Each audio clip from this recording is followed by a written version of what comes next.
आज आइए हम उपदेश शीर्षक सच में हम धन्य हैं के तहत परमेश्वर के वचनों का अध्ययन करें।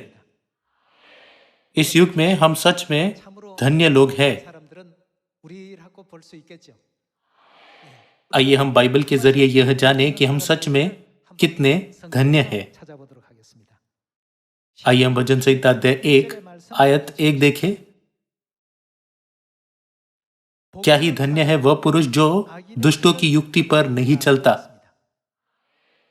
सियोन की संतान दुष्टों की युक्ति पर नहीं चलती, लेकिन उस मार्ग पर चलती है जिस पर मसीह हमसे पहले चले थे। इसलिए बाइबल हमें धन्य कहती है, जो दुष्टों की युक्ति पर नहीं चलता और न पापियों के मार्ग में खड़ा होता और न ठट्टा करने वालों की मंडली में बैठता है। आइए हम आयत 2 पर जाए। परंतु वह तो किसकी व्यवस्था से प्रसन्न रहता है? यहोवा की व्यवस्था से। वह परमेश्वर की दी हुई जीवन की व्यवस्था से प्रसन्न रहता है। और लिखा है, और उसकी व्यवस्था पर रात दिन ध्यान करता रहता है। वह उस वृक्ष के समान है जो बहती नालियों के किनारे लगाया गया है और अपनी ऋतु में फलता है, और जिसके पत्ते कभी मुरझाते नहीं। इसलिए जो कुछ वह पुरुष करे वह सफल होता है। दुष्ट लोग ऐसे नहीं होते, वे उस भूसे के समान होते जो पवन से उड़ाई जाती है। इस कारण दुष्ट लोग अदालत में स्थिर न रह सकेंगे और न पापी धर्मियों की मंडली में ठहरेंगे, क्योंकि यहोवा धर्मियों का मार्ग जानता है, परंतु दुष्टों का मार्ग नष्ट हो जाएगा। सभी लोगों, हम धन्य लोगों के रूप में दुष्टों की युक्ति से या पापियों के मार्ग में खड़े होने से नहीं, परंतु परमेश्वर की व्यवस्था से ही प्रसन्न रहते हैं। इस प्रकार के लोगों के लिए परमेश्वर वाकई में आशीषित भविष्य तैयार कर रहे हैं। क्या हम भजन संहिता अध्याय 31 में नहीं देख सकते कि दाऊद ने, जिसको परमेश्वर ने बड़ी आशीष दी थी, यह वर्णन किया कि वह क्यों इतना धन्य है। आइए हम अध्याय 23 आयत 1 देखें। यहोवा मेरा चरवाहा है, मुझे कुछ घटी न होगी। मुझे कुछ घटी न होगी। इस बात का अर्थ है, चूंकि यहोवा मेरा चरवाहा है, इसलिए मैं धन्य व्यक्ति हूं। आइए हम आयत 2 के साथ जारी रखें।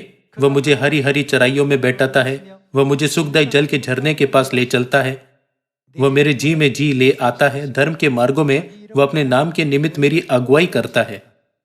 चाहे मैं घोर अंधकार से भरी हुई तराई में होकर चलूं, तो भी हानि से न डरूंगा, क्योंकि तू मेरे साथ रहता है। सभी लोगों, क्या कोई इससे भी ज्यादा धन्य है? हमारे परमेश्वर ने हमें ऐसा विश्वास और मन दिया ताकि हम घोर अंधकार से भरी हुई तराई में होकर चलते समय किसी भी हानि से न डरे।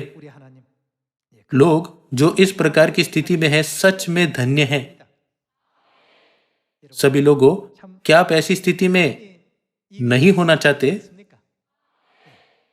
दुनिया में अनेक घर है, लेकिन परमेश्वर का घर कौन सा है?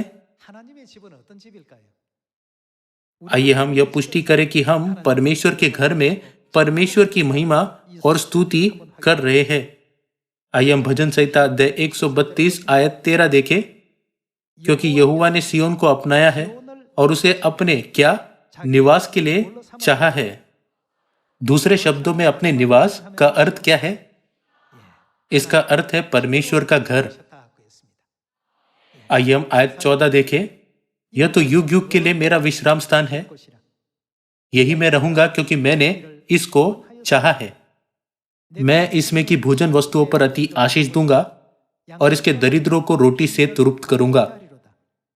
इसके याजकों को मैं उद्धार का वस्त्र पहनाऊंगा और इसके भक्त लोग ऊंचे स्वर से जय जयकार करेंगे। यह हम देख सकते हैं कि परमेश्वर ने इस पृथ्वी पर अपना घर बनाया है, और वह घर सियोन है।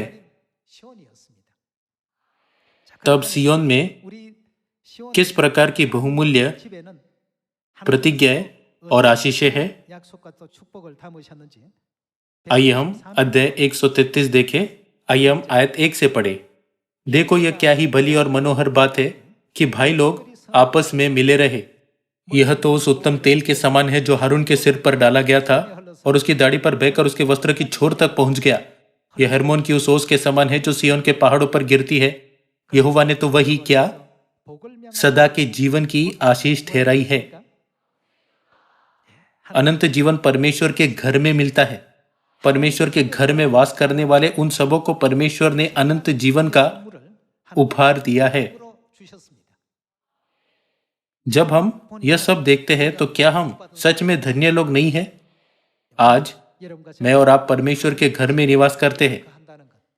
हम परमेश्वर के साथ हैं। इससे हमें समझना चाहिए कि हम सब सच में धन्य हैं, और जब तक हम स्वर्ग के राज्य में प्रवेश नहीं करते तब तक सदा के लिए परमेश्वर की महिमा और स्तुति करनी चाहिए।